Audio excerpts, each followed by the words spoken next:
Hi, I'm Krista Jacobson, headmistress of the Budokai, where we teach authentic ninjutsu and classical samurai bujutsu. And for those of you who don't know what that is, it's the ancient martial arts of the ninja and samurai. In today's video, we're going to talk about the top 5 reasons why sparring, kumite, and randori is a very important and integral aspect to your martial arts training. Now, before I begin, I always give a shout out to all of my new viewers. So if this is the first video that you guys have seen of me, my name is Krista Jacobson. I'm the headmistress of the Budokai, which means School of the Warrior Way. We teach Koryu Ninjutsu and Koryu Bujutsu, so the ancient martial arts of the ninja and samurai. This organization does have other areas of focus, such as reality-based self-defense, weapons training and tactics, survival skills, martial arts theory, thought, and philosophy, martial arts conditioning. If any of these topics interest you at all, please subscribe to my YouTube channel. I do post 2 to 3 videos every single week. So if you're interested in any of those topics, please subscribe, click the bell, and keep up with what we're doing. So today we're going to be talking about the top 5 reasons why sparring is an important aspect to your martial arts training. Now, there are lots of schools that don't do sparring and they swear against it, and that's absolutely not the stance that we take here at the Budokai. So today what I thought I would do is take this opportunity to talk to you guys about the top 5 reasons why sparring is a very important aspect to your martial arts training. Now, before we get going, I want to explain to you guys a little bit about the terminology of sparring, kumite, randori, because a lot of times people have different definitions, or they say they're different things, or they say they're the same thing. So let me just define what it is that we're talking about. That way you guys understand the lesson that we're going to be talking about today. Kumite loosely translates to joining hands. So a lot of times people say kumite when they're doing some sort of sparring drills, whether that's karate tournaments, kickboxing, that type of thing. So kumite, sparring, those two can be interchangeable. However, the word randori isn't necessarily interchangeable with kumite or sparring. Kumite and sparring is an aspect of randori, but randori covers a lot more areas and a lot more different avenues for training. Randori means chaos talking, and this is a situation where you are putting yourself in a position that you can't control. So sparring is one of those examples. You know, you are going to compete against someone, you're going to do boxing rounds. Well, one person is going to do what they can to win, you're going to do what you can to win, so it's this chaotic situation. You don't know what they're doing, but you have to defeat them not knowing exactly what they're going to do. So that's why sparring is an aspect, right? But there's lots of other drills that you can do. And in fact, lots of times you'll see people in the martial arts do drills. Well, maybe they put a person in the middle and they'll have someone in the front, someone in the back, someone on each side, and they have to respond accordingly to an attack that each one throws. They don't know which one is going to hit them first, and they don't know the attack.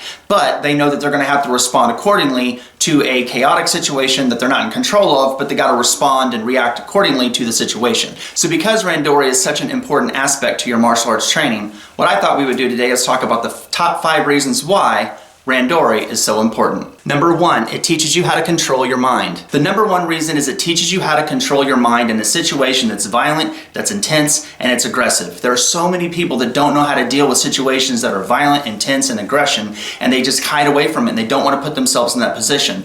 The reality of it is, if you're in any type of fight or combative situation, or in any type of self-defense situation, you're going to be in a situation that's violent, that's aggressive, and it's going to be intense, and you're going to have to learn how to control yourself in that environment.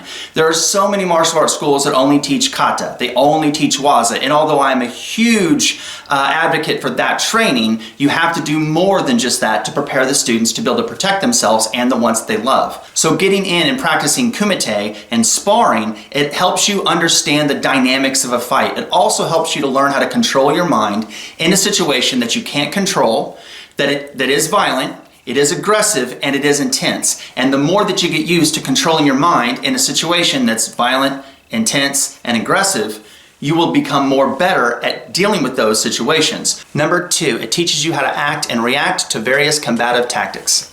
So this is where we're going to talk about the mind and the body kind of coming together a little bit, because on one side, it teaches your mind how to understand a combative and aggressive situation. But on the other side, it teaches you how to act and react combatively in a situation where you can then see, okay, when they do this, I'm going to do this. And when they do this, I'm going to do this. It teaches you how to act and react appropriately in the situation depending on the technique and the tactic that's utilized. If they're striking, or if they get in close, or they try to step away, or maybe they throw punches, they throw kicks, it teaches you how to counter those techniques. It teaches you how to be aggressive with your offense. It also teaches you how to be more defensive. It also teaches you how to counter various different offensive tactics. So when you're learning how to fight fight, you want to learn these fighting techniques. You want to learn how to, okay, I can use my offensive techniques and do this. When they use offensive techniques, I can use these defensive techniques and do this. And then you start refining those skills. And that's a very important aspect to be able to understand how to act and react to the dynamics of a fight. Number 3, it teaches you how to take a punch. Now, as a traditional martial arts instructor, this is something that's very prevalent within traditional dojos. Most people who are kind of already have the mentality to be fighters, they generally do sport martial arts like MMA, boxing, kickboxing, that type of thing. People who do traditional martial arts generally have more of a self-defense mindset, and maybe they're taking self-defense or martial arts because they got into a fight, they got into a scrap and it didn't go the way they wanted and they got beaten up and they want to learn self-defense. Sparring gives you the opportunity to be able to learn how to not only take a punch, but how to give a punch. You know, here at the dojo here, we have lots of different areas of sparring or randori. We've got where we just do striking, like very similar to kickboxing rounds where they punch and kick each other and they're working distances. We do sparring where it's throwing each other. We grab onto each other and the first person that can throw each other to the ground, right? We also do grappling where they're on the ground and they're working their grappling skills, and it's the first one that can lock each other out with a submission or maybe choke each other out. We'll do that. We'll also where we put them all together. They start standing up and they strike each other or throw each other to the ground or go in for a lock or something like that. So we try to implement as many different techniques in sparring, randori as we can. And by doing that, it lets the students become more used to the idea of I've got to punch someone and they're going to punch me. Here in this situation, it's teaching you how to strike something that's trying to strike you. And that in its essence is a very crucial lesson. It teaches you how to punch and it teaches you how to take a punch. Number 4, it gives you the opportunity to test the reality of your combative skills. Every one of us is going to move differently. Some of us are taller, some of us are shorter, some of us are wider, some of us are skinny, some of us are more thicker, some of us have different types of injuries, whether it's bad necks, bad shoulders, bad backs, bad knees. Hell, some people have bad backs and bad knees. So everyone's gonna move differently. So you learn techniques like, okay, here's a specific waza, or here's a specific kata. But sparring gives you the opportunity to test those skills in a reality situation, and it gives you the opportunity to figure out which ones work for you. See, the reality of it is everyone does kata and everyone does basic forms that's been passed down from one generation to the next, at least here in Koryu or traditional Japanese martial arts. But not everyone is going to be able to take all the skills in those kata and apply them to a combative situation because of age, because of flexibility, because of athletic ability, because of injury. And what sparring does, it gives you the opportunity to learn which techniques are good for you and which techniques do you feel comfortable doing in those situations. So if you're going to do sparring rounds where you're just doing striking, punching, and kicking, you can learn defensive tactics and offensive tactics that work for you.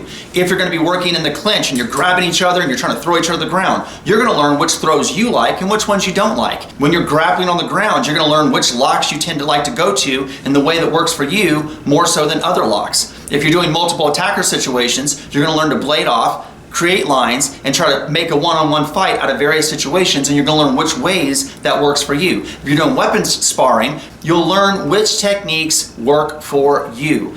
Everyone is different and everyone's going to move different. So sparring gives you the opportunity to pressure test your skills and figure out which ones are best for you. Number 5, Bushiki. Samurai spirit. Another thing that randori does, it gives you the opportunity to learn how to rise up and defeat an adversary.